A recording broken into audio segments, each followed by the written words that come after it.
नमस्कार. आज ओपीडी मध्ये एक रुग्ण आली होती. तिला वारंवार गर्भपात होणे ही तक्रार होती.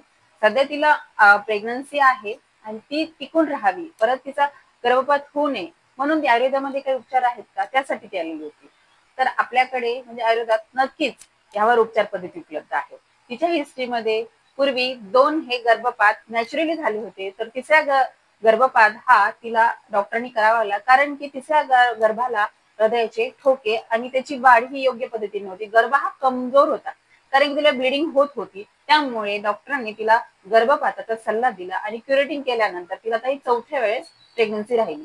आता आयुर्वेदामध्ये अशा हॅबिच्युअल अबॉर्शन किंवा रिकरंट अबॉर्शन, वारंवार गर्भपात होणे ह्या केसमध्ये गर्भधारणेपूर्वी आणि गर्भधारणेनंतर अशा 2 प्रकारे आपण चिकित्सेचा विभागणी करू शकतो. कारण की आता ही काय, कारण काही रुग्ण ह्या रुग्णासारखेच आपल्याकडे गर्भधारणा झाल्यानंतर त्यांना माहिती होती की आपण आयुर्वेदाचा सल्ला घ्यावा. त्यामुळे आपल्याला अशा रुग्णांमध्ये सौम्य औषधे वापरावी लागते. पंचकर्माचा भाग हा आपल्याला सौम्य प्रकारचा वापरावा लागतो. त्याच्यामध्ये आपण ह्या रुग्णामध्ये बस्तीचा वापर केलेला आहे, ज्याच्याद्वारे इनिमाद्वारे ह्या रुग्णाला आपण औषधी सिद्ध तूप, औषधी सिद्ध दुधाचा किंवा औषधी सिद्ध काढ्याचा, तेलाचा असा इनिमा आपण अल्टरनेट डे किंवा आणि सध्या तर तिला डेली सांगितलेलं आहे. त्यानंतर आपण 7 दिवसानंतर तिची नाडी परीक्षण करून परत तिचा अजून काय बदल करता येईल त्यानुसार आपण पाहूया. अशा केसेसमध्ये गर्भधारणेपूर्वी आपल्याला पंचकर्माचा वापर करण्यासाठी त्या रुग्णामध्ये कुठल्या दोषाची विकृती झाल्यामुळे गर्भधारणा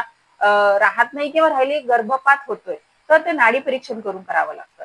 मुख्यतः वात दोष आणि पित्त दोष ह्यांच्या प्रकोपामुळे गर्भधारणा एक तर राहत नाही आणि राहिली तर ती टिकत नाही, वारंवार गर्भपात होतो.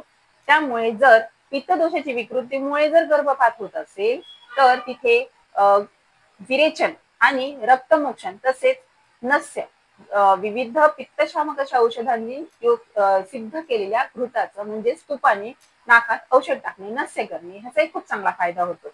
तर वातदोषाच्या विकृतीमुळे जर गर्भपात होत असेल तर तिथे बस्ती ही चिकित्सा वापरण्यास सांगितलेली आहे.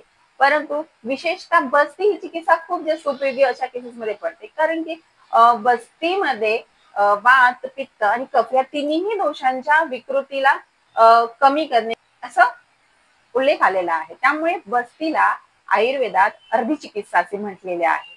त्यामुळे अशा केसेसमध्ये आपण नक्कीच आयुर्वेदाकडे वळावे आणि आयुर्वेदातील पंचकर्म आणि औषधीचा फायदा करून घ्यावा. धन्यवाद.